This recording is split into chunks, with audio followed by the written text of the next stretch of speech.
Durante um pequeno período da minha adolescência, eu mantive um padrão de comportamento um tanto curioso. Era sempre o mesmo ciclo. No início, eu ficava horas conversando com a menina que eu gostava pelas redes sociais.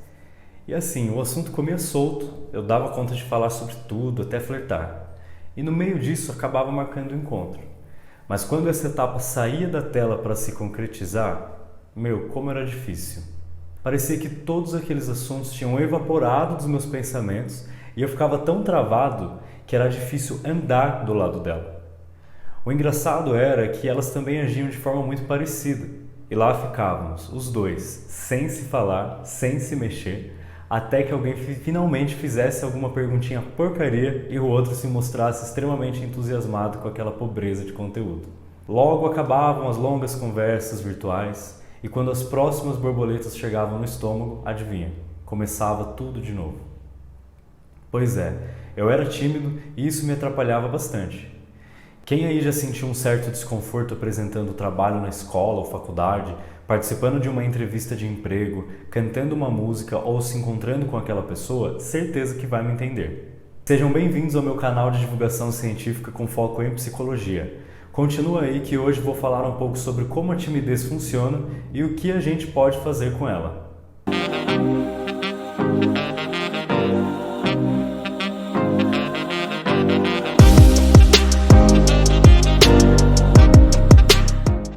Já é consenso entre os cientistas do comportamento o fato de que a maioria das pessoas passam por experiências de timidez durante a vida, em maior ou menor grau. Normalmente quando entram em contato com situações sociais novas ou formais. A timidez nada mais é do que uma versão do que conhecemos por ansiedade. Porém, é uma ansiedade que ocorre em situações de interação humana. Por isso, em psicologia, podemos chamar a timidez de ansiedade social. Como todo tipo de ansiedade, a ansiedade social ocorre diante de um ambiente possivelmente ameaçador. E nesse caso, as ameaças são de ordem social.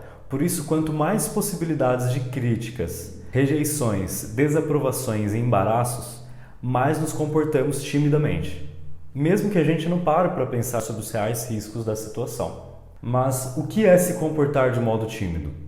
Bom, a classe de comportamentos da timidez pode ser dividida em duas, sendo os comportamentos públicos, ou seja, aqueles que mais pessoas além de você podem observar, como agir de forma discreta e inibida, evitar falar sobre os sentimentos e opiniões, expressões de alerta durante situações de interação, paralisações e suor intenso. Temos também os comportamentos privados da timidez, aqueles que só você tem acesso, como coração acelerado, medo de rejeição, sentimentos de ser inadequado e inferior, baixa tolerância a sentimentos desagradáveis e breves esquecimentos. Apesar da timidez acontecer com todo mundo em algum momento da vida, precisamos ir além e entender a relevância clínica disso, ou seja, atentar-se ao momento quando você deve se preocupar em buscar ajuda para lidar com essas situações. Porque apesar do fato de que a ansiedade social acaba sendo algo passageiro para a maioria das pessoas, e até bem adaptável depois de uns minutos de interação, não funciona assim com todos nós. E é aí que o buraco fica mais fundo. Para a análise do comportamento, abordagem científica da psicologia, o que distingue o comportamento normal do patológico são dimensões como frequência, intensidade e duração. Assim, se você percebe que sua timidez chega a te atrapalhar em viver uma vida de qualidade ou te impede de algum modo de fazer coisas que poderiam te trazer satisfação profissional, pessoal ou amorosa, está na hora de buscar ajuda profissional. Uma ansiedade social grave não tratada pode trazer inúmeras consequências ruins para a vida de alguém. Porque quando a pessoa costuma evitar situações sociais diversas, obtendo com isso um alívio da ansiedade, consequentemente o acesso a reforçadores positivos, que são nossas principais motivações para a felicidade e realização, fica comprometido. Assim como as oportunidades de desenvolvimento de novos repertórios de comportamentos sociais e habilidades no geral, o que a longo prazo pode gerar prejuízo em diversas áreas importantes da vida, como trabalho, família, amizades e vida social de modo geral. Assim, para além do sofrimento imediato da ansiedade social, existem também prejuízos pela evitação de contextos significativos na maior parte dos casos. Esse tipo de timidez mais grave tem vários fatores de causa, e ainda não temos estudos suficientes para fechar em uma relação de causa completa. Mas até o momento podemos destacar alguns deles, como fatores hereditários, experiência passada de humilhação social, observação de pessoas descrevendo situações sociais em que foram rejeitadas ou criticadas negativamente, e pais superprotetores, abusivos, pouco calorosos e críticos. Como eu disse, aqui não listei todas as causas possíveis porque além de não existirem estudos suficientes para isso, não podemos deixar de considerar que cada pessoa é única no mundo. E apesar de existirem padrões de causas mais frequentes, algumas delas podem ser características de uma pessoa específica.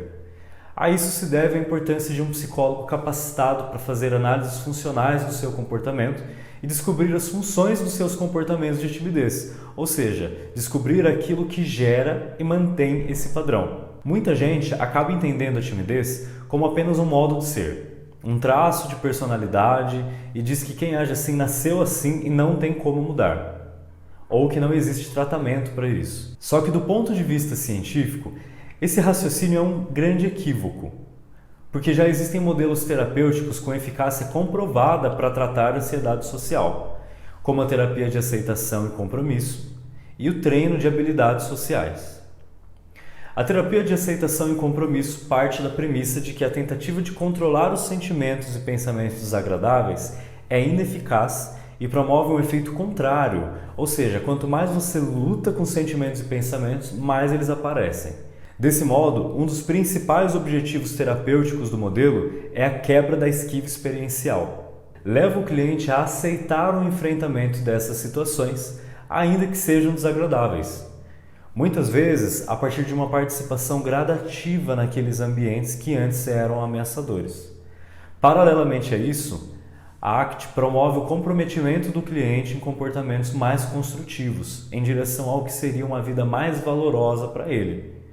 Um outro modelo terapêutico para a ansiedade social é o treino de habilidades sociais, que consiste em uma série de intervenções para desenvolver comportamentos de interação, como dizer não, expressar honestamente pensamentos e sentimentos, elogiar e receber elogios, abordar alguém para conversar, pedir algo a alguém, inclusive ajuda, fazer perguntas, reconhecer os próprios erros sem se justificar muito e tantos outros. Para quem não sabe, eu trabalho como psicólogo clínico e faço atendimentos online para adultos e adolescentes.